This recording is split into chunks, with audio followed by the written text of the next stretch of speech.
Herzlich willkommen anlässlich des 90. Geburtstages von Alvin Lucier, der heute stattfinden wird.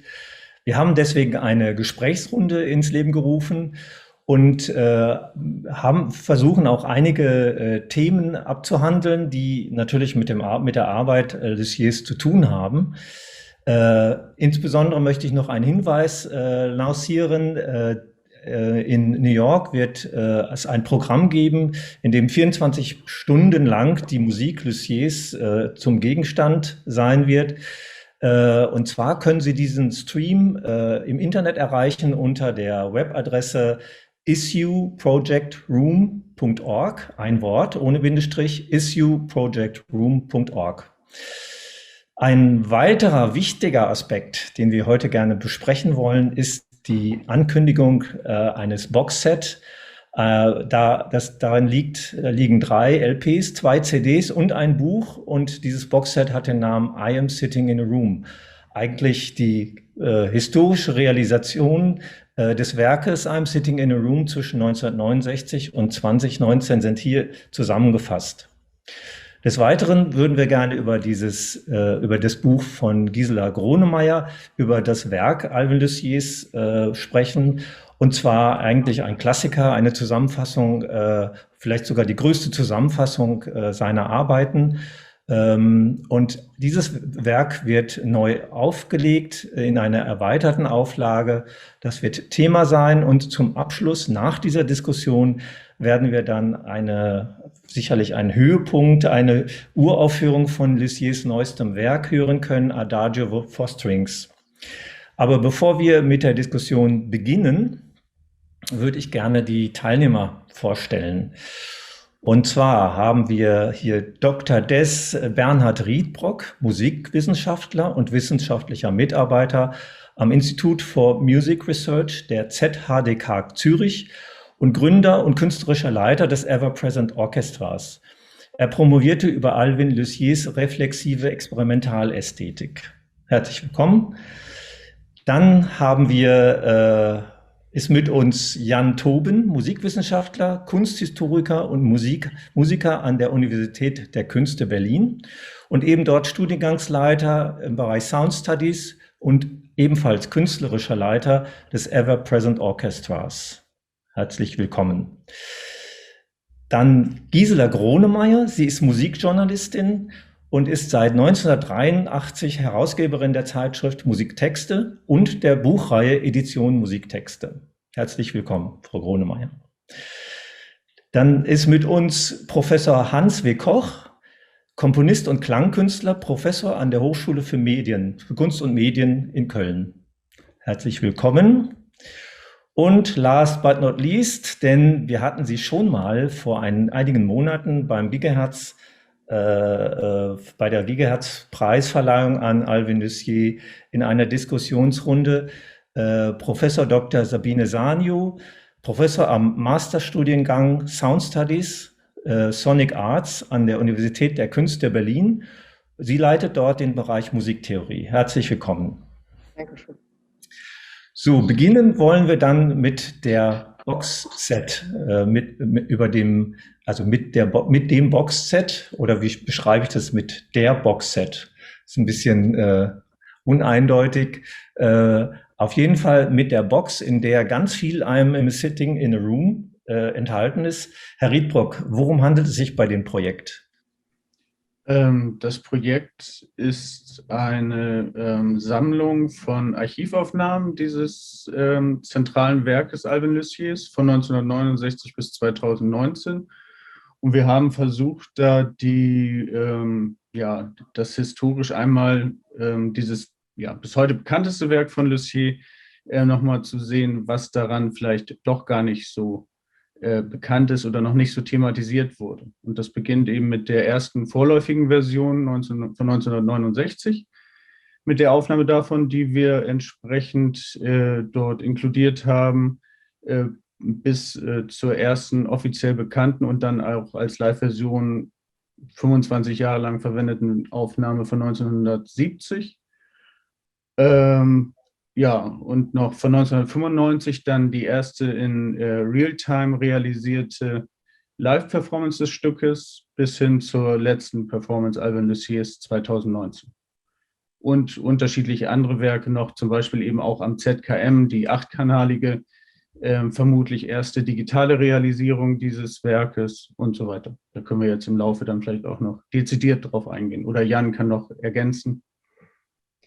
Ja, vielleicht ein paar Worte dazu. Also bei dem Stück I'm Sitting in a Room von Alvin Lucier handelt es sich ja um so etwas wie so ein Evergreen der experimentalen Musik der zweiten Hälfte des 20. Jahrhunderts. Oft sind die Reaktionen auf dieses Stück, also wenn man das anspricht, ähnlich wie bei 433 John Cage, da kann sich irgendwie jeder was drunter vorstellen und es gibt so eine ganz intuitive Verbindung zwischen Komponist und Stück. Oft steht das Stück sogar für, im Fall von Lucier, möglicherweise das Gesamtwerk des Komponisten ein. Es ist auf jeden Fall mit Abstand das bekannteste Stück Alvin Luciers und wie das oft so ist, bei diesen Stücken, die vermeintlich jeder kennt, es gibt auch viele Unbekannte, wenn man mal genauer hinschaut.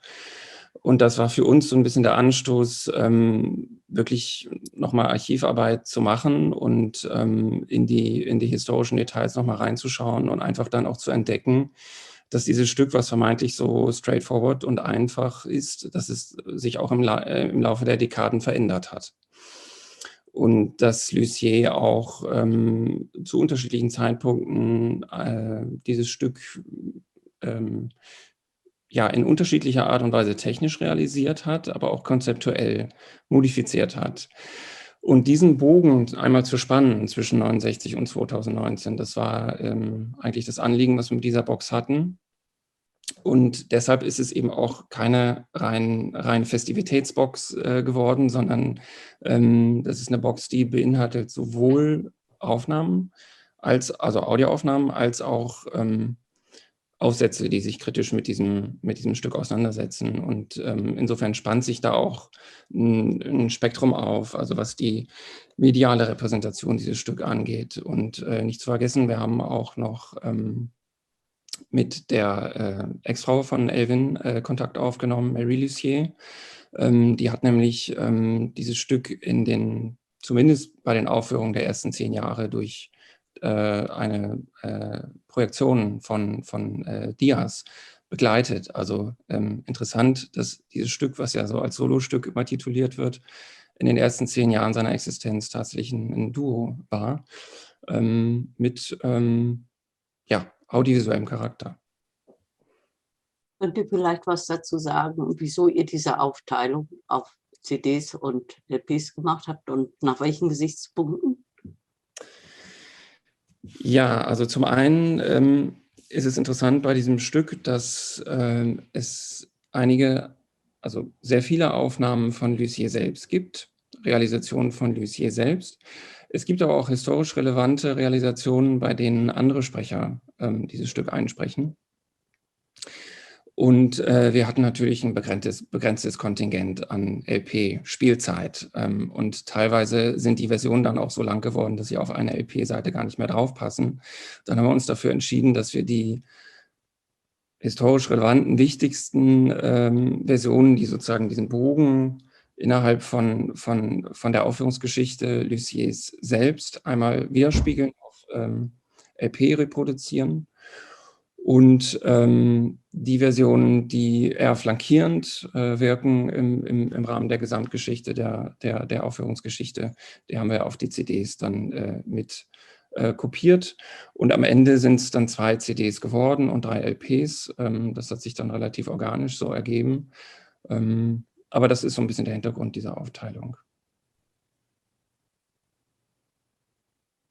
Ich würde gerne noch, also Jan hat es eigentlich schon gesagt, aber ich wollte es doch noch mal gerne betonen, wie sehr, wenn man heute drauf guckt auf das Stück, die Möglichkeit endlos vieler Versionen charakteristisch für das Stück ist, während es am Anfang quasi bekannt wurde durch eine CD, die alle gehört haben, die quasi alle auch heute noch, die man ja heute noch kaufen kann, die quasi so paradigmatisch für das Stück stand und es war quasi wie eine frühe Tonbandkomposition von Stockhausen oder von Boulez, Fixed Media Composition.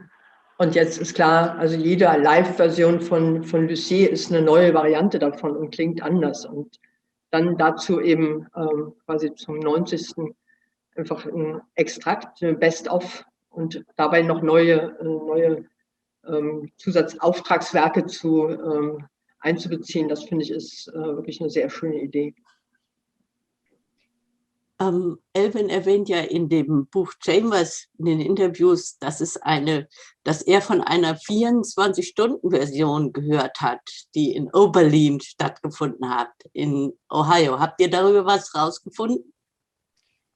Gar nichts. Ich glaube, diese Version wurde einzig und allein ein einziges Mal von Elvin in diesem Interview erwähnt. Ansonsten ist sie geheimnisvoll, ein geheimnisumwobenes Ding, wo man nirgendwo bisher irgendetwas zugefunden hat. Nein. Also was vielleicht sonst noch, oder Hans? Ja, nee, ich wollte nur sagen, das ist vielleicht aber auch symptomatisch, weil das Stück ja nicht nur als Stück jetzt einen gewissen Status erreicht hat, sondern eben auch so eine Art von Offspring produziert hat, also medialen Offspring in verschiedenen Variationen. Einerseits als Funktionsprinzip, andererseits eben so auch als Transposition. Es gibt ja diese Arbeit von dem Patrick Lindell, heißt er, glaube ich, wo er das Ganze auf den virtuellen Raum gemacht hat, indem er das YouTube-Video hochgeladen hat, wieder runtergeladen hat und das 1000-mal gemacht hat, also 1000 Rooms und so. Das ist für mich eine der schönen Arbeiten, die so ein bisschen aus der Lameng gemacht ist, aber trotzdem dadurch auch was von dem Charme hat. Also, was für mich noch ganz entscheidend war, eigentlich auch dieses Boxset zu machen, war auch ein Hinweis von Sabine Sanyo, letztes Jahr eigentlich im Rahmen von einer anderen Veröffentlichung, dass man, obwohl wir uns alle oder ich mich schon lange da mit Alvin Lussier beschäftigt habe, mir gar nicht so bewusst war, dass die Live-Aufführung, diese von I'm Sitting in a Room jetzt speziell, man da immer selbstverständlich, also die Artikel, die über I'm Sitting in a Room verfasst wurden, sprechen immer, wie Sabine ja auch eben erwähnt hat, über diese 81er-Aufnahme, die 81 das erste Mal auf Vinyl veröffentlicht wurde und dann auf CD, die bei Lovely Music erschienen ist. Und darauf referenziert man immer und man sagt dann auch, ja, in Live-Konzerten passiert das so und so, aber es ist eigentlich überhaupt nie thematisiert worden, dass von der Uraufführung im Guggenheim-Museum 1970 bis eben in Köln angeregt von Reinhard Oehlschläger und Gisela am 3. März 1995, also eine unglaubliche Zeitspanne, es immer ein Fixed-Media-Werk war. Das heißt, Elvin hat immer dieses Tonband genommen und das Tonband abgespielt als Konzert. Ob jetzt noch mit den Projektionen von den 50 Dias, die seine jetzt Ex-Frau Mary Lussier dazu abgespielt hat oder dann auch später ohne das nach der Trennung, war es 25 Jahre lang ein Fixed-Media-Piece, was dann das erste Mal so realisiert wurde, eben in Köln 1995. Und das fand ich schon erstaunlich, dass das eigentlich so nie an die Oberfläche gekommen ist. Ne? Und das, was dahinter steckt, was da für eine Geschichte, was das für Beweggründe gibt, wie das vorher schon mal versucht wurde, wie das 94 ohne Elvins Teilhabe ja in Karlsruhe jetzt auch mit der Unterstützung vom ZKM ja realisiert wurde von Markus Hechtle und Rainer Lorenz und anderen, Markus Trunk, die das dann allerdings mit einem anderen Sprecher, aber digital tatsächlich umgesetzt haben. Ne? Das war dann so die erste Version von der Komposition, wenn man so möchte, so wie mit den Freiräumen, die Komposition einräumt, aber eben nicht, wie man es dann von Elvin selbst jetzt umgesetzt. Und das fand ich sehr spannende Momente und dem nachzugehen, das zu erforschen, auch dank mit Unterstützung von Gisela dann da entsprechend so die Hinweise zu bekommen, wo man jetzt die Aufnahmen entdeckt und so, das fiel dann alles so nach und nach auf seinen Platz, aber es war eine recht interessante Reise, es war alles gar nicht so selbstverständlich und streckenweise sehr aufwendig, das so freizulegen, aber das war ich mal so. Mich wundert vor allen Dingen, dass Elvin nicht selber auf die Idee gekommen ist, dass man das live machen kann. Dann das lag ja auf der Hand, dass das keine großen technischen Schwierigkeiten macht. Ja, es gibt ja verschiedene Kommentare dazu, so wie ich das mitbekommen habe, dass er da ihm das auch, ich glaube, Jan, du kannst das mir sonst auch noch ergänzen, wenn ich da jetzt oder mich korrigieren, dass er eigentlich auch diesen Moment, dass sein Zuhause quasi in den Konzertsaal kam, das war auch etwas, was er daran genossen hat. Und dann hat er es, glaube ich, mal irgendwann probiert, aber es war ihm zu großes Albtraumterrain oder so. In den 80ern gab es mal so eine Äußerung. Und offensichtlich hat er es dann erstmal so dabei belassen. Ich weiß es jetzt auch nicht. Aber die Offenheit der Partitur lässt ja alle Möglichkeiten zu. Aber es ist dann aus welcher man ist nicht richtig man konnte dem nicht richtig auf den Grund gehen, so für diese lange Strecke. Das ist auch wirklich deshalb so paradox, weil er bei Music for Solo Performer in den Interviews auch ausdrücklich sagt, dass er kein Tonbandstück machen wollte, um Gottes Willen. Ja, alle haben gesagt, na, nimm doch diesen Alpha-Wellenfilter, ja, und dann kannst du das hast du ein Material, da kannst du Tonband. Nein, ich will das nicht. Das finde ich grässlich. Also diese Tonbandstücke mag ich nicht. Und dann wird sein quasi wirklich das Werk, für das er jetzt bekannt ist 20 Jahre lang ein Tonbandstück. Also das ist wirklich, aber ich finde die Erklärung mit dem Wohnzimmer sehr, sehr gut, weil also dieses persönliche Moment, was eben da mit dabei ist, er, der stottert, der dann über das Sprechen spricht, der das in seinem Wohnzimmer macht, der da die Akustik kennt und die akustischen Effekte, die dann übertragen werden in einen Konzertsaal, das ist sicher ein ganz wichtiges Motiv. Aber war in dem Fall eher ein Hindernis dann. Also hat andere Sachen, die einfach auch sehr, sehr spannend sind, erstmal verzögert. Einmal vielleicht noch ein ergänzender Kommentar zu dieser historischen Situation mit der Live-Idee. Also es ist tatsächlich so noch ein bisschen brisanter, weil ja zum einen finden wir in der Partitur von 1970, die ja mit Schreibmaschine auch niedergeschrieben wurde, die auch wieder veröffentlicht ist in dem Buch. Und Elvin hat ja auch dann 1970 schon das Urheberrecht für dieses Stück angemeldet, anlässlich der ersten gekürzten Veröffentlichung des Stücks im Source Magazine.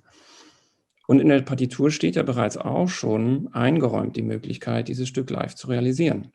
Es ist umso absurder, dass er eben selbst so lange dann damit gewartet hat. Eine andere Sache, die für diesen historischen Moment noch interessant ist, die das inhaltlich nochmal flankiert, ist die Tatsache, dass es ja eine vorläufige Version dieses Stücks auch gibt, was auf Tape aufgenommen wurde von 1969. Und diese Tape-Aufnahme, also die Archivlage legt es relativ nahe, ist quasi als Demo-Tape gedacht worden im Rahmen einer Kommunikation mit Experiments in Art and Technology. Es sollte nämlich eine I'm Sitting in a Room ähnliche Aufführung im Pepsi-Pavillon stattfinden 1970.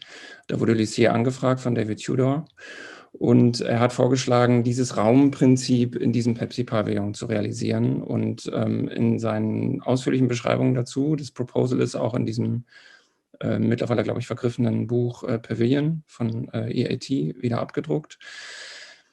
Dort schreibt er auch, dass er eigentlich das gerne hätte, dass das live mit ganz vielen Tonbandmaschinen live prozessiert würde.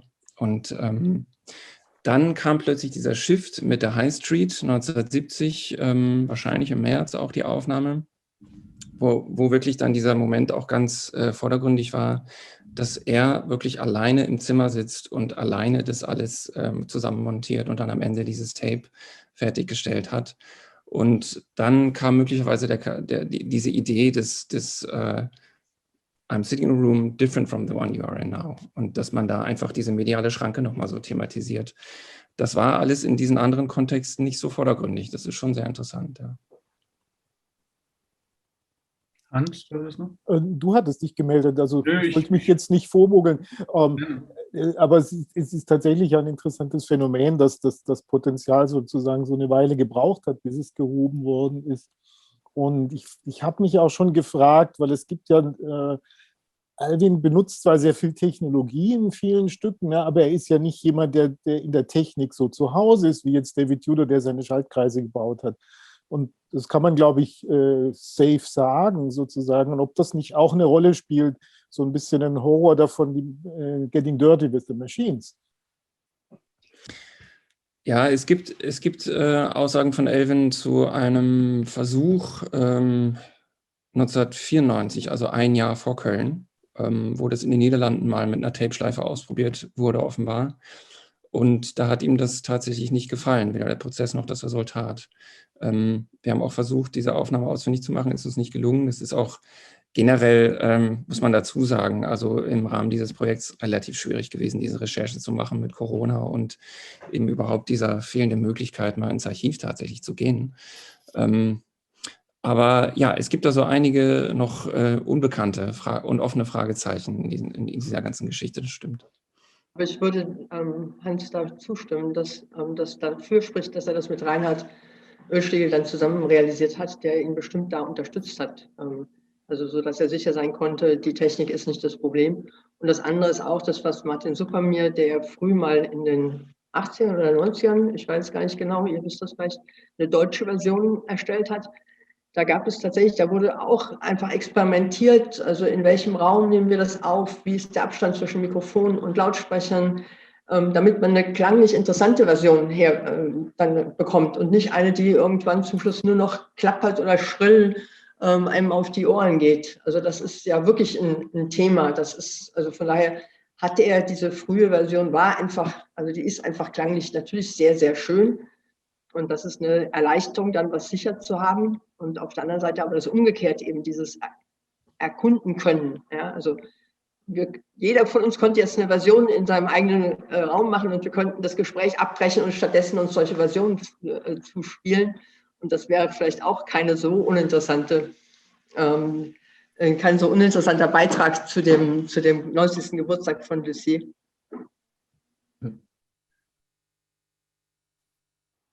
Ja, ich hatte ihn das mal gefragt, interessanterweise im Interview für den Gigahertz-Preis. Man hat ihn gefragt, warum er Technologie benutzt. Und dann sagt er als erstes, I'm not a lover of technology per se. Also er sagt erst, weil eigentlich lehne ich ja Technologie ab, aber sie gibt mir bestimmte Möglichkeiten, mit Klang umzugehen, die ich sonst nicht habe. Und dann im späteren Verlauf des Interviews sagt er nochmal, naja, wenn Sie über Technologie reden, dann meinen Sie immer elektronische Technologie, aber die Flöte, das Instrument ist ja schon Technologie an sich. Also finde ich Technologie eigentlich überall. Und ich würde nicht unterscheiden zwischen elektronischer und nicht elektronischer Technologie. Und drittens sagt er, dass er eigentlich Synthesizer-Klänge schrecklich findet. Also diesen synthetischen Klang mag er eigentlich nicht. Und das ist ja auch sicherlich so ein Bezug zur Physik, zur Realität, zur Umgebung, zur Umwelt. Wobei er dann den Synthesizer eher mit was Abstraktem, mit einer Künstlichkeit, das ist jetzt eine Interpretation, assoziiert. Ja, halt auch klassischer Komponist, der kommt von der Instrumentalmusik her. Ja, aber man muss dazu sagen, er hat ja Anfang der 70er Jahre für Synthesizer komponiert, The Duke of York, und er ist, wie sie auf Tournee gegangen sind mit der Sonic Art Unions, da hat er natürlich Synthesizer gespielt. Also das ist, glaube ich, erst später gekommen, die Erkenntnis, dass er das eigentlich nicht mag. Interessant. Ich glaube auch, dass das gerade so als Komponist, der sich mit dem Synthesizer vielleicht wohlgefühlt hat, mit diesem ARP-Ding, weil das so dieser Art von traditionellem Instrument am nächsten kam, noch was er dann verlassen hat, ja. Aber das bringt mich auf eine Parallele, weil David Tudor, es gibt ein Zitat von David Tudor aus dem Interview mit Larry Austin, wo er spricht über die Art, wie man an physikalische Phänomene rangeht, um die zum Gegenstand von Kunstwerken zu machen und was ihn unterscheidet. Also Tudor unterscheidet von Alvin, Tudors Meinung nach, ne, dass David nimmt die Phänomene und überlässt sie sich selber und dann fährt das auch gegen die Wand. Und das kann ja durchaus sein, dass man danach dann klingende Ohren hat, aber es nicht unbedingt schön war, wie jetzt im Fall von Untitled oder so. Und bei Alvin geht es vielmehr um so eine poetische Fassung von so einem Ding, das ein bisschen wie in einem Rahmen ausgestellt wird. Ja. Und das ist ein ganz anderer Ansatz zum Umgang mit solchen Phänomenen, denke ich. Ja. Also nochmal ergänzend vielleicht zu der Bemerkung von Ludger Brümmer anfänglich, dass das möglicherweise auch so eine Art von Abneigung gegenüber Künstlichkeit oder so eine Rolle spielt. Ich glaube nicht, dass in Elvins Werk das so zum Tragen kommt, dass er irgendeine Art Vorbehalt gegenüber Künstlichkeit oder künstlichen Klängen hat. Also seit den 80ern komponiert er für Sinustöne und akustische Instrumente. Und es geht, glaube ich, immer um dieses Spannungsverhältnis eher, ne? Also zwischen dem reduzierten technischen und dem sozusagen runtergekochten Frequenz, der Frequenzerfahrung gegenüber der Reichhaltigkeit dieser Instrumente. Und das ist eher so ein relationales Denken, glaube ich, was da eine Rolle spielt. Weniger die Ablehnung des einen noch die Favorisierung des anderen. Aber wo wir gerade darüber gesprochen haben, in Bezug auf I'm Sitting in a Room, finde ich es wirklich eine spannende Frage, die wir vielleicht hier auch mal offen diskutieren könnten, ob es denn eigentlich eurer Meinung nach gelungene oder weniger gelungene Aufführungen von diesem Stück geben kann. Also im Grunde ist es ja ein System, was ein Eigenleben entwickelt, und das Resultat ist per Partitur sozusagen schon willkommen geheißen, bevor es überhaupt realisiert wird. Und es geht in dem Sinne gar nicht so sehr um geschmäcklerische oder musikalische Vorlieben, ne? Also bei der Bewertung jetzt dieses Outputs. Ich weiß aber trotzdem aus eigener Erfahrung mit Lussier von eigenen Realisationen, dass natürlich immer die Augen dann auch aufgehen, wenn man das in der Kirche aufführt, weil einfach die Akustik so reich ist.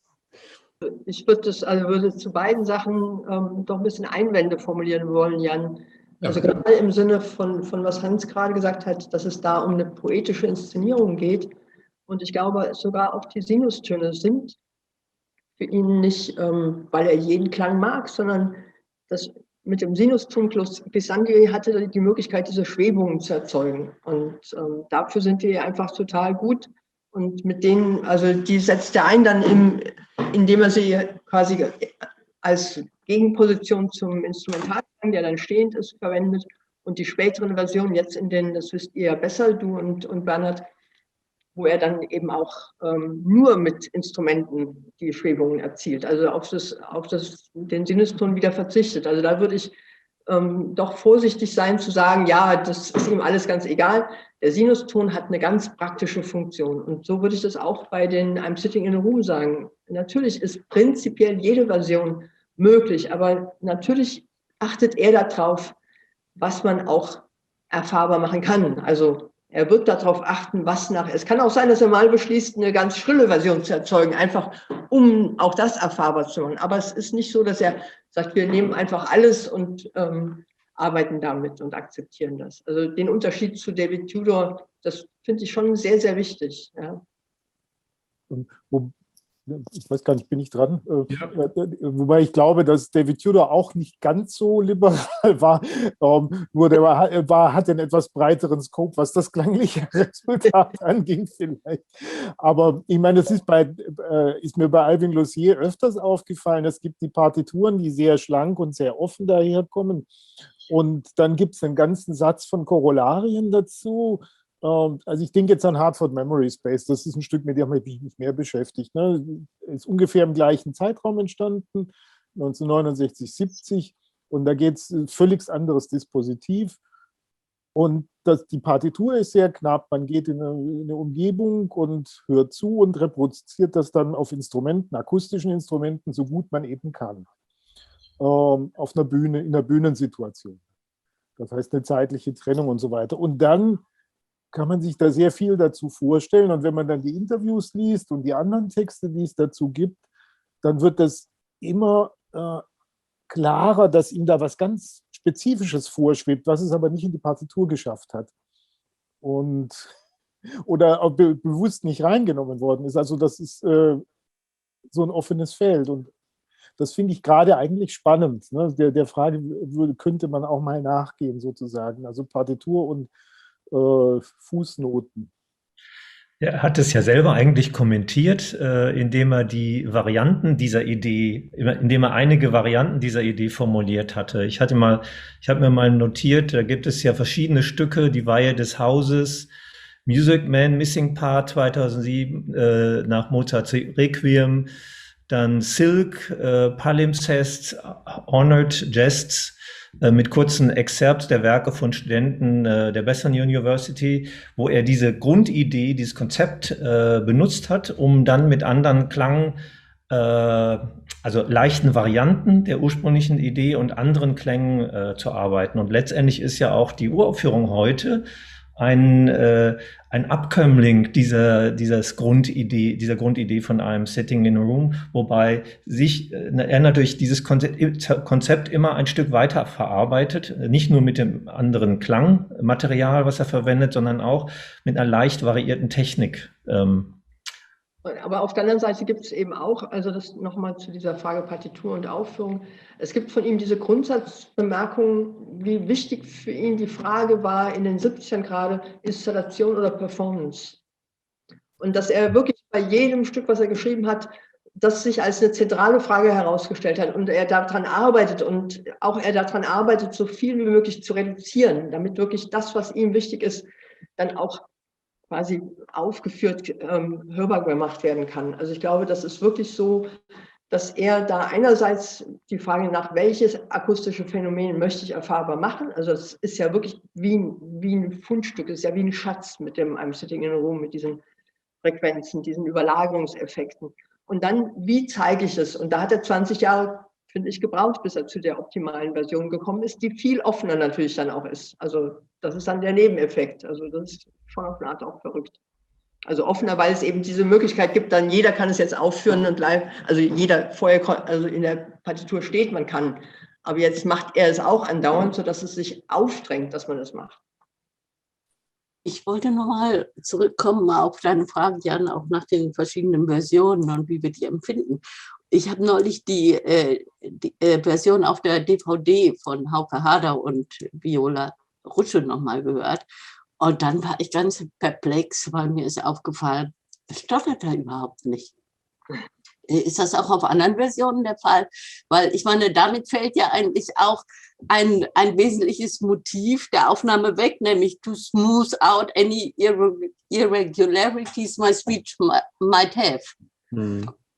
Ja, es gibt auch andere Aufnahmen, in denen er nicht stottert. Also erstaunlicherweise sind das dann auch auf die späteren Aufnahmen. Also wir haben eine Aufnahme aus Paris mit in der Box. Das ist, also wenn man nicht wüsste, dass er stottert, würde man nicht auf die Idee kommen, wenn man diesen Text hört. Es ist aber auch so, dass es mehrere Kommentare von Lussier zu diesem Phänomen natürlich auch gibt und es ist auch bekannt in der Literatur, dass einige Aufsätze dann, die sich dieser Sprachthematik widmen, dann sehr darauf abheben, auf das Stottern, wie wichtig das sei, teilweise sogar Thesen entwickeln, dass es sehr zentral für das Stück sei. Es gibt aber zahlreiche Kommentare von Lussier selbst, wo er sagt, Irregularities meint nicht nur Stottern, das meint auch alle anderen Dinge, also die Dinge, dass halt irgendwie die Plosive ein bisschen überbetont sind oder vielleicht sogar durch das Mikrofon überrepräsentiert sind und alles, was sozusagen nicht mit dem, was wir vielleicht das rein Symbolische nennen können, zu identifizierbar ist. Ne? Also alles, was so einen Überschuss bildet beim Sprechen. Das ist für Lussier schon sehr wichtig, dass es nicht auf das Stottern beschränkbar ist. Aber das ist wirklich, an dem Text ist dieser Satz wirklich sehr speziell. Also ich würde auch sagen, any irregularities, my speech, my life ist der Schluss, was du jetzt gerade gesagt hast. Das ist aber doch nicht das, was outgesmoothed wird, to smooth out any, sondern die ganze Sprache verschwindet. Also, sorry, aber diese Beschreibung, was da passiert, ist so absurd irgendwie, ja. Also man hört einen Text, den man nachher nicht mehr versteht und er sagt, ich wollte so ein bisschen die Abweichung vom normalen, von der normalen Aussprache korrigieren. Das ist, also der Text ist wirklich wunderbar, gerade auch, weil also erst ist er ganz Versuchsbeschreibung, nur das, was passiert, wird wirklich genannt. Und am Schluss kommt ein Satz, der eigentlich überhaupt nicht interpretierbar ist, meiner Ansicht nach. Also sorry, ich habe gerade eine instabile Interpretation. Also ich glaube, es ist ganz wichtig, da zu unterscheiden, also wenn man sich den Text genau anschaut, auch zwischen der Phrase Resonant Frequencies of the Room articulated by Speech, also Sprache sozusagen als ein Input in einen kybernetischen Regelkreis im weitesten Sinne, wenn man so möchte. als eine Energiezufuhr, durch die der Raum sich äußern kann oder irgendwie entfalten kann. Und dann diese andere Ebene, die er einzieht mit Smooth Out Irregularities. Also für ihn ist das, glaube ich, ein Vexierbild. Das sind zwei Seiten einer Medaille, und ich würde auch nicht so weit gehen, das liest man auch häufig, also dass behauptet wird, die Sprache werde ausgelöscht oder sowas in der Art. Also für mich ist das eher, das sind zwei Transienten, die sich überkreuzen. Am Ende steht der Raum, der wäre ohne die Sprache nicht möglich und umgekehrt. Also da wird nichts komplett ausgelöscht, sodass nichts übrig bleibt. Das ist vielleicht debattierbar, aber das wäre mein Input zu der Frage. Jetzt geht nicht gleichzeitig sprechen, aber als nächstes war Bernhard, glaube ich, dran.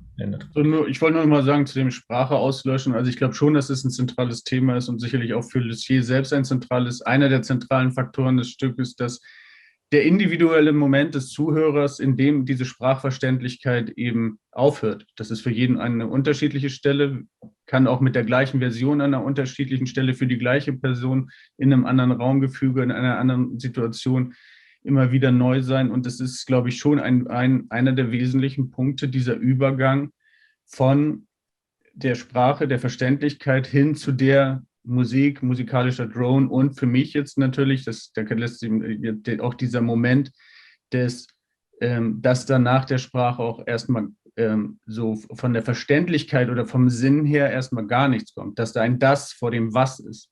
Das finde ich jetzt sehr reizvoll an dem Stück, und dass man nicht gleich sagt, das ist Sprache und dann wird es Musik, sondern dass da, ob jetzt das, was dann an Klängen übrig bleibt, überhaupt jetzt gleich schon Musik ist, darüber ließe sich auch noch diskutieren, aber zumindest, dass es da einen Punkt gibt, wo man mit einem Unbekannten oder sich entziehenden oder Unzugänglichen konfrontiert wird. Und das finde ich den großartigen Moment an diesem Stück. Und für Lussier selbst beschreibt er das auch nebenbei als Klimax, was ja auch schon interessant ist eigentlich, dass er da selber so ein Wort verwendet. Aber na gut, ja.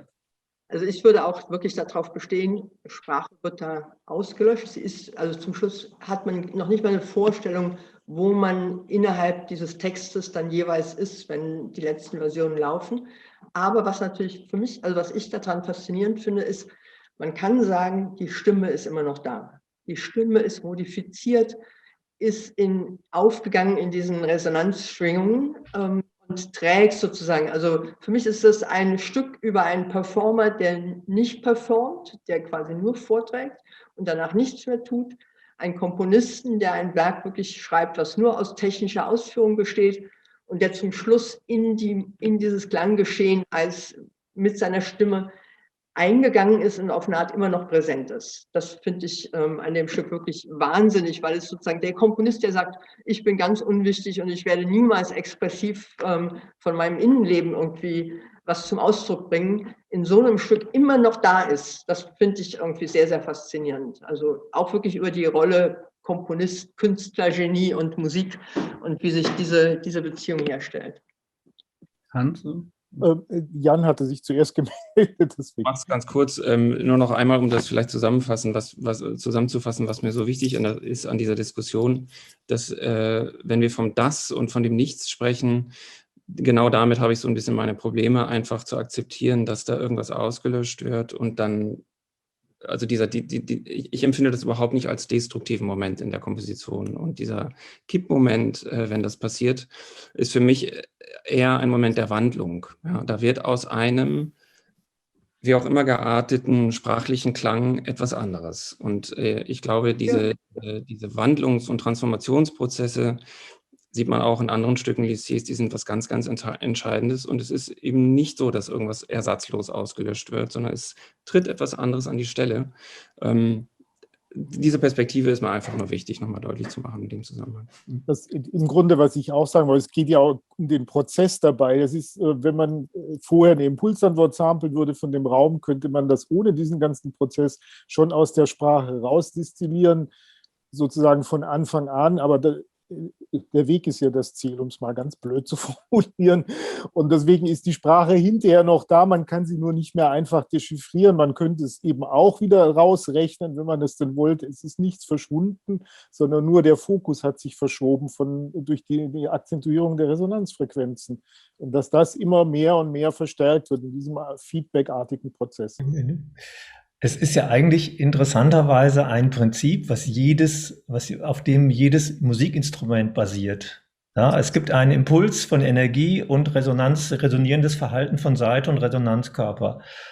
Und das ist, finde ich, ganz interessant, weil er das jetzt auf die Architektur projiziert, ist eine Frage, ob ihm das bewusst war.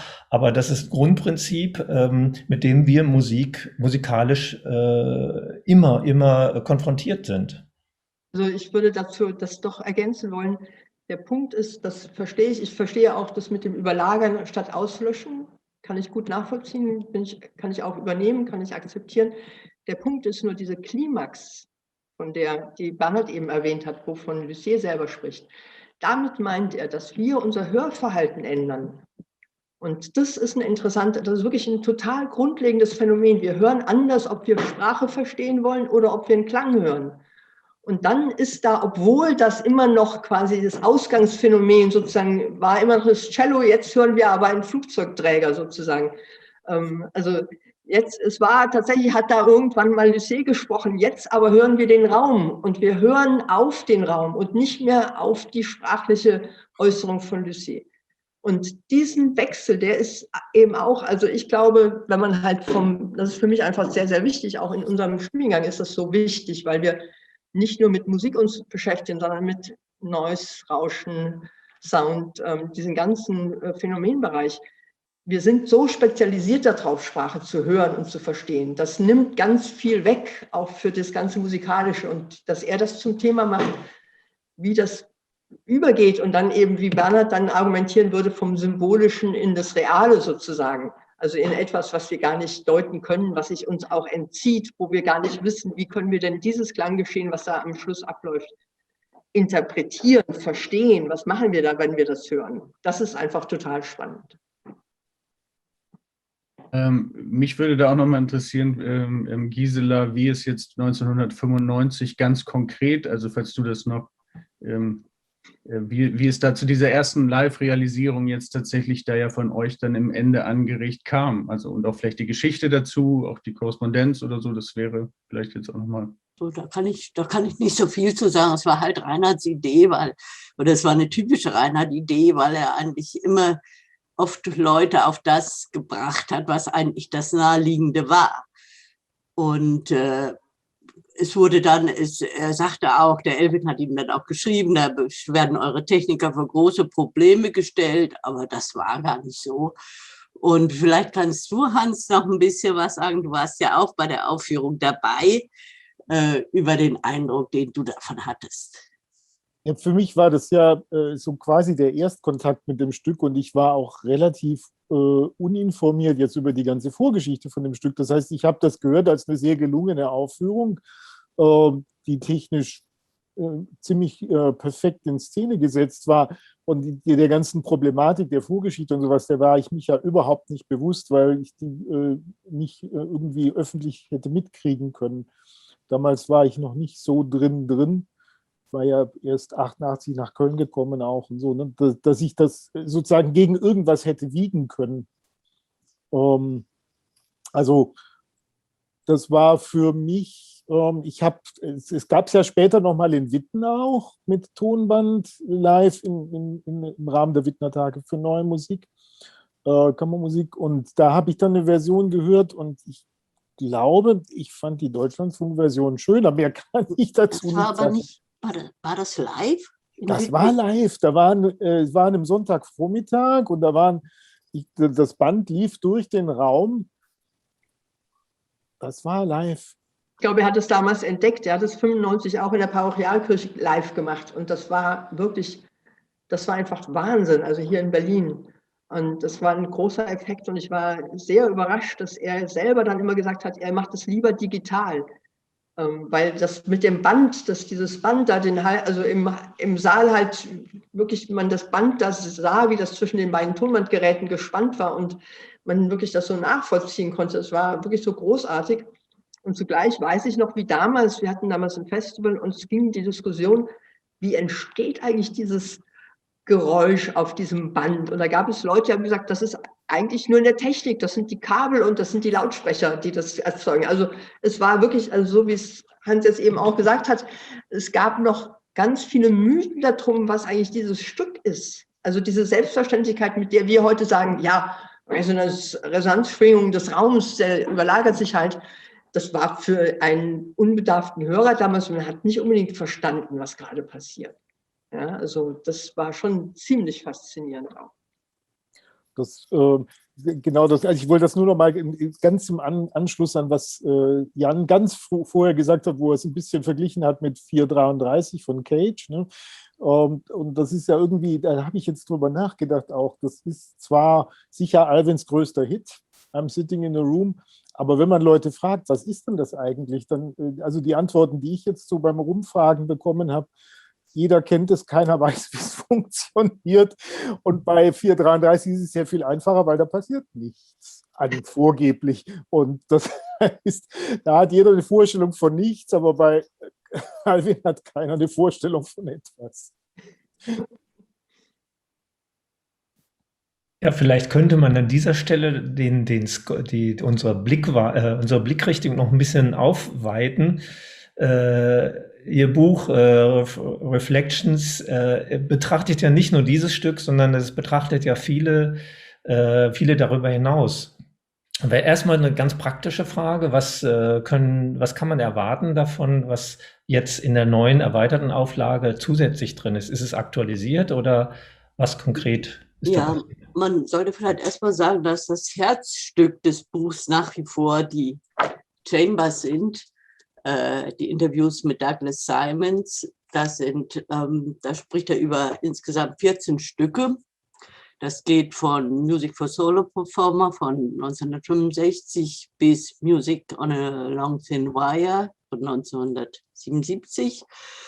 Und das sind schon sehr essentielle Stücke, die da besprochen werden. Und wir hatten schon damals noch Interviews mit James Tenney dazu genommen, Bill Duckworth, das sind auch Komponisten seiner Generation, und 3 Interviews mit Daniel Wolf, also die Interviews vor allen Dingen, wo es um seine Werke geht. Und das Interview ist wirklich das Medium für Alvin, in dem er sich bevorzugt ausdrückt. Und er macht das eigentlich auch ganz wunderbar, weil er sehr anschaulich und verständlich auch über seine Musik spricht. Und das ist einfach unwahrscheinlich interessant, das zu lesen, finde ich. Und der wesentliche Unterschied zwischen der alten Auflage und der neuen, der dritten, die zweite ist praktisch unverändert erschienen, ist, dass es nur noch auf Englisch erscheint. Und das gibt uns natürlich Raum für neue Texte, neue Interviews.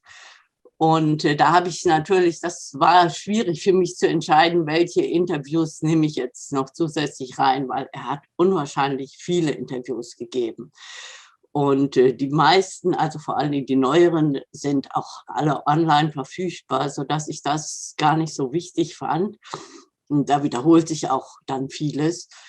Sondern ich habe noch alte Interviews dazu gefunden und habe die dazu gestellt. Und sehr froh bin ich über ein Interview mit Barney Childs. Das ist auch ein Komponist. Das ist von 1972. Und da spricht er mal nicht über konkrete Stücke oder auch am Rande. Aber es geht vor allen Dingen um seine Arbeit eben mit Synthesizern und auch mit der Sonic Arts Group, wie er da unterwegs war. Und es ist ganz anders in der ganzen Art nach als die späteren Interviews. Und da war ich sehr froh darüber, dass wir das haben wir aus dem Archiv Barney Childs ausgegraben. Der Daniel Wolf hatte mich darauf hingewiesen. Und dann habe ich auch noch 2 ältere Interviews reingenommen, und zwar die auch eigentlich die Rezeption von Elvin in Deutschland beflügelt haben oder hervorgebracht haben. Das ist einmal das Interview mit Walter Zimmermann aus Desert Plants. Der kam damals aus den USA zurück und hat 23 Interviews mit amerikanischen Komponisten im Gepäck und hat die dann erstmal zu Sendungen verarbeitet, im Deutschlandfunk, auch bei Reinhard Oelschlegel, und dann eben dieses Buch gemacht, Desert Plants, eben mit einem Interview auch von Elvin. Das ist übrigens sehr interessant, weil das das einzige Interview ist, in dem er wirklich über sein Stottern spricht. Und zum Beispiel sagt, dass er, wenn du stotterst, dann scannst du die Sprache. Und das auf der CD, die dem Buch beiliegt, der Neuauflage des Buchs, hört man das, wie er redet, dann anfängt zu stottern und dann ganz schnell nach einem anderen Wort sucht. Und das fand ich also schon unglaublich. Und als zweites haben wir das Interview genommen aus Robert Ashleys Music with Roots in the Edda. Und das ist 76 entstanden, also ein Jahr später. Da hat er also alle Komponisten, 7 amerikanische Komponisten in einer anderen Landschaft vorgestellt. Das Ganze nennt er Videooper oder Fernsehooper. Ich habe hier auch mal das Bild. Das ist seine Inszenierung von Elvins Outlines of Persons and Things. Da sieht man also hier Bob Ashley, der Interviewer, und Elvin am Fliegenfischen, und da ist auch ein Boot und da ist eine Tänzerin, und da geht es also darum, wie die Schallwellen gebeugt werden durch die Bewegung und durch die Objekte. Und also diese beiden Interviews fand ich halt einfach sehr wichtig. Und dann haben wir noch, ja, als Neueres noch das ein Interview mit James Saunders, der englische Komponist. Da geht es auch ein bisschen über jüngere Werke halt. Und ja, die Interviews sind halt einfach das Herzstück nach wie vor des Buches. Und er hat auch Texte geschrieben natürlich, aber die sind meistens auf Anfragen von Musikzeitschriften entstanden. Und da rekapituliert er eher so seine verschiedenen unterschiedliche Werkphasen, auf immer wieder andere Weise. Und das ist natürlich auch wichtig, aber vielleicht auch eher für die Wissenschaft, ich weiß nicht. Dann gibt es als weiteren Punkt die Verbalpartituren. Da sind kaum welche dazu gekommen, weil er seit 1980 ja weitgehend für Instrumente oder immer mehr für Instrumente komponiert hat. Und dann haben wir noch ein paar Nachrufe reingenommen, sehr schöne Nachrufe auf Morton Feldman, David Tudor, Robert Ashley, Pauline Oliveros. Und sehr wichtig für die Veranstalter, wir haben 50 Seiten Program Notes dazu genommen. Damals hatten wir auch einfach keinen Platz dazu. Und das ganze Buch hat jetzt 432 statt 528 Seiten. Aber wenn man bedenkt, dass der englische Text 20% kürzer ist als der deutsche, ist es doch fast um das Doppelte angewachsen. Ja, jetzt, aber Bernhard, jetzt möchte ich doch noch, wir haben noch eine Tuvaille, nämlich, die wir dem Bernhard zu verdanken haben. Bernhard, erzähl doch mal. Der Boulez-Brief oder? Ja, genau. Ach so, ja, wo fange ich an? Das ist ein Brief, den Elvin Lussier gemeinsam mit Robert Ashley verfasst hat und an Morton, Lawrence Morton, ich weiß nicht, vom OHE Festival, den künstlerischen Leiter, gesendet hat mit recht, wie soll man, Gisela, wie würdest du es formulieren, recht deutlich zum Ausdruck bringt, dass es ihm nicht gefällt, dass Boulez gemeinsam mit dem künstlerischen Leiter zu diesem Festival, was eben in Ohio stattgefunden hat, 22 nicht-amerikanische Komponisten eingeladen hat. Und der ist 1,5 Seiten lang, und das ist ein sehr interessanter, wie soll man sagen, ein interessantes Zeitdokument, weil wie damals die Stimmung war. Also Boulez hatte ja sein recht bekanntes polemisches Interview mit Joan Pazer in der New York Times gegeben, und da waren sowieso schon alle aufgebracht, und jetzt kam es hier noch zu dieser Stückauswahl oder Komponistenauswahl, und dann hat Elvin Lussier, ich glaube, das war auch Anfang 70er Jahre, da hatte er eine Phase, wo er so mehrere nicht so erfreute Briefe dieser Art in die Welt geschickt hat. Dann hat er diesen Brief ihm geschrieben und der ist jetzt auch in dem neuen Reflections und Gisela, weißt du noch, wer alles unterschrieben hat? Die ganze Ja, da waren Kandidaten- vor allen Dingen Leute drin, die gar nicht unterschrieben hatten, weil sie mit der Ja, Post gar nicht erreichbar waren. Es ist auch noch ein Brief an Friedrich Grzelewski dabei und da entschuldigt er sich erstmal, dass er seinen Namen darunter gesetzt hat und ihn nicht vorher gefragt hat. Aber ich meine, die Leute waren natürlich einverstanden, aber Ja, wobei Chesky dann in der Antwort sagt, dass das vollkommen in Ordnung ist, dass er seinen Namen da verwendet, aber er da quasi die falschen Feindbilder sucht. Und Chesky sieht das dann in den großen Firmen und sieht woanders. Das ist also sehr interessant und sehr schön zu lesen. Und weiß auch nicht, das ist eigentlich ein sehr kostbares Fundstück, was jetzt glücklicherweise da dann zugänglich ist. New York Times dann erschienen auch, dieser Brief, oder? ja. Ja, vielleicht Ausdrucksweise, ja, genau, wurde das besprochen. Ja, in vielen, vielen amerikanischen Zeitschriften wurde das dann entsprechend auch diskutiert, ja. Mit Reaktionen von Boulez und von dem künstlerischen Leiter und so weiter. Also es war hat schon ein bisschen Wellen geschlagen. Und die Liste der Unterzeichnenden ist wirklich schon so das Who is Who so der amerikanischen Komponisten jetzt im Nachhinein zumindest mal. Ich weiß nicht, wie damals die Situation war. Aber ja, Boulez kam ja auch mit einer gewissen Arroganz rüber. Er bringt jetzt mal die Moderne in die USA und die USA haben halt das Gefühl gehabt, wir haben unsere eigene Moderne und er sollte die erstmal versuchen kennenzulernen. Aber was ich gerne noch zu Giselas Buch anmerken möchte, also für mich ist das mit den Interviews auch wirklich eine Fundgrube und ich bin auch sehr gespannt auf die neuen, die jetzt dabei sind, also in der neuen Auflage auch mit dabei sind. Aber ich möchte auch nochmal betonen, wie wichtig diese Verbalpartituren, also das ist einfach nicht nur ein Buch wo der Mann über seine Werke redet, sondern da findet man sozusagen das, was man braucht, um selber das vielleicht aufzuführen oder um zu verstehen, was das Konzept ist. Also, und das ist halt aus den 16er und 70er Jahren quasi da hat er quasi nur Verbalpartituren geschrieben. Also das ist wirklich unglaubliches, eine Fundgrube, wo man wirklich wenn man mit Lussier arbeiten möchte, braucht man dieses Buch. Und das andere, worauf ich noch gerne hinweisen möchte, weil das für mich einfach so, das war das, wo ich es verstanden habe. Das war in den Musiktexten halt damals, ich weiß nicht mehr genau, wann das erschienen ist, ich glaube 86 oder 82, keine Ahnung, in einer von den ganz frühen Musiktexten, Ausgaben. Und das ist und ich weiß auch nicht, wo die erste Version dieses Textes eigentlich entstanden ist, aber das ist dieses The Tools of My Trade. Ja. Die Werkzeuge meiner Arbeit, wo eben er wirklich über diese Technologiefrage dann auch redet.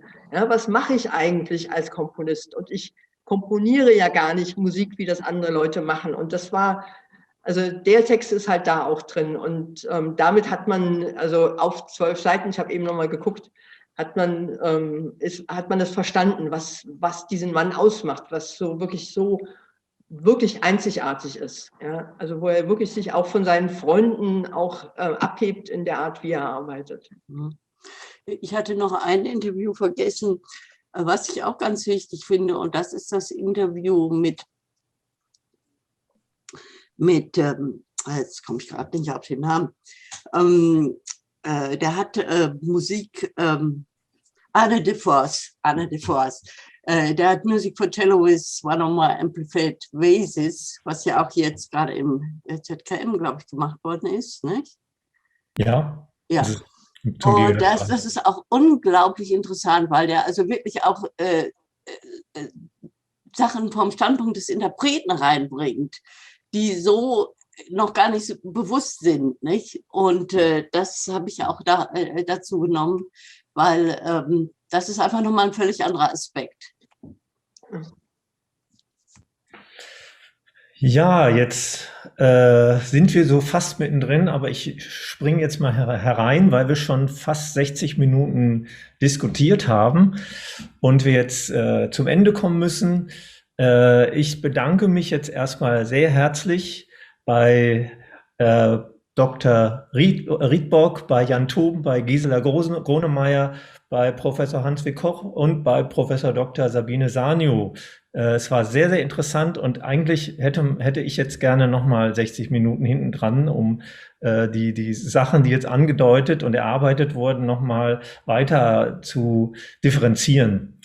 Aber Zeit ist natürlich begrenzt und zum Abschluss möchte ich ansagen, die Uraufführung, die jetzt gesendet wird. Und zwar die Uraufführung von Lussiers neuem Werk Adagio for Strings, eingespielt mit dem Ever Present Orchestra. Hier verwendet Lussier Teile einer Mozart-Komposition des Streichquartettes Nummer 19 in C-Dur KV 465 und verarbeitet das in ähnlicher Weise, wie er das mit dem Werk I'm Sitting in a Room gemacht hat. Er schreibt selber in dem Text, für Adagio for Strings habe ich einfach den Adagio-Teil aus Mozarts Streichquartett genommen und dem Recycling-Prozess unterzogen, den ich in meinem Werk I'm Sitting in a Room entwickelt habe. Und er hat da bei der Realisation des Projektes sehr intensiv mit Sebastian Schottke, mit dem Herzlabor zusammengearbeitet, und wir haben dieses Werk im Kubus und den verschiedenen Räumen des ZKM realisiert, genauso wie wir damals 2000 die Version von I'm Sitting in a Room realisiert hatten in den Räumen mit den Resonanzen, die im ZKM vorliegen, die ja auch in der Box enthalten ist. Und hier gibt es verschiedene Räume. Es sind insgesamt 8 Räume und dann demnach auch 8 Varianten, also 8 Rekursionen quasi in den Stücken. Und er hat verschiedene Ansätze gewählt, wie er diese verschiedenen Raumantworten miteinander kombiniert. Ich wünsche Ihnen ein sehr interessantes Erleben Erleben der Musik, und ich bedanke mich sehr bei den Diskutanten, aber auch bei Alvin Lussier, dass er uns die Ehre gegeben hat, mit ihm zu arbeiten.